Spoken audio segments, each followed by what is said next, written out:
my Lord and my God. Thomas, because thou hast seen me, thou hast believed.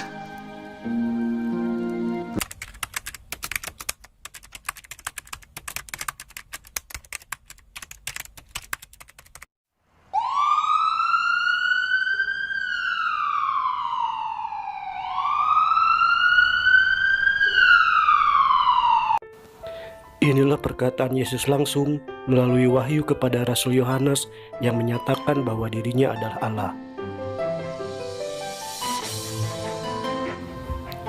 Wahyu 21 ayat 6. Firman-Nya lagi kepadaku, semuanya telah terjadi. Aku adalah Alfa dan Omega, yang awal dan yang akhir. Orang yang haus akan kuberi minum dengan cuma-cuma dari mata air kehidupan. Wahyu 21 ayat 7. Barang siapa menang, ia akan memperoleh semuanya ini, dan aku akan menjadi Allahnya dan ia akan menjadi anakku. Dalam kedua ayat tersebut, Yesus sendiri dengan sangat jelas menyatakan langsung bahwa dirinya adalah Allah. Menurut Bro and Sis, Allah itu wajib untuk disembah atau tidak? Silakan dijawab dan direnungkan dalam hati masing-masing saja ya. Yesus tidak pernah menolak atau melarang orang yang menyembah dirinya. Wahyu 1 ayat 17, ketika aku melihat dia, tersungkurlah aku di depan kakinya sama seperti orang yang mati. Tetapi ia meletakkan tangan kanannya di atasku lalu berkata, jangan takut, aku adalah yang awal dan yang akhir, dan yang hidup. Aku telah mati, namun lihatlah aku hidup sampai selama-lamanya, dan aku memegang segala kunci maut dan kerajaan maut. Ayat 17, Yohanes tersungkur di depan kaki Yesus, yang maksudnya melakukan penyembahan atau menyembah di kaki Yesus. Dan ke-11 murid itu berangkat ke Galilea, ke bukit yang telah ditunjukkan Yesus kepada mereka.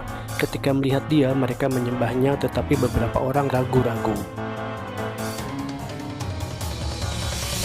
Ke-11 murid Yesus yang taat kepada agamanya tersebut semuanya adalah orang Yahudi, tetapi mereka malah menyembah Yesus. Padahal di ajaran Yahudi, mereka dilarang untuk menyembah dan sujud kepada manusia, meski orang tersebut adalah seorang raja sekalipun.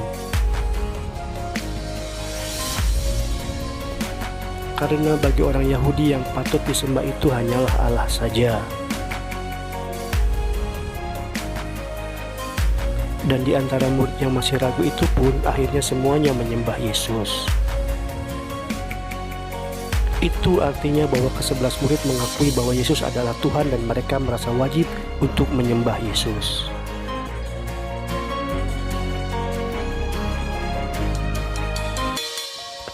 Tiga contoh ayat berikut yang diterjemahkan dengan kata menyembah berasal dari kata Yunani proskuneo.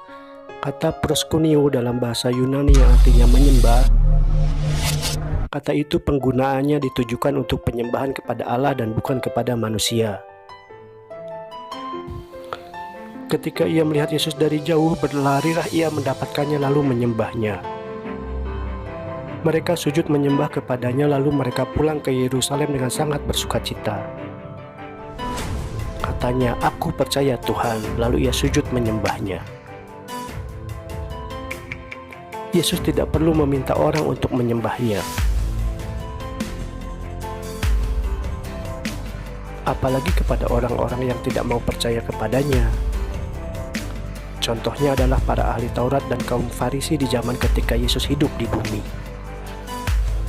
Jika waktu itu Yesus meminta kepada mereka dengan mengatakan, "Akulah Tuhan, sembahlah aku," maka hal itu akan menjadi seperti orang yang gila hormat dan sebuah kebodohan. Dan kebodohan tersebut tentunya akan mengundang resiko sosial dan politik di zaman itu, di mana musuh-musuh Yesus sudah pasti akan mengancam kelangsungan misi penginjilan yang sedang Yesus lakukan. Oleh karena itu, Yesus tidak pernah meminta dirinya untuk disembah walaupun dia adalah Tuhan. Tetapi orang-orang menyembah Yesus dikarenakan kesadaran diri dan iman mereka kepada Yesus. Dan Yesus pun tidak pernah menolak orang-orang yang menyembah dia. sebab Yesus memang pantas dan layak serta wajib untuk disembah. Karena Yesus adalah Tuhan atau Tuan dan Allah. Dan Yesus tetaplah Tuhan, meskipun tidak ada orang yang menyembahnya.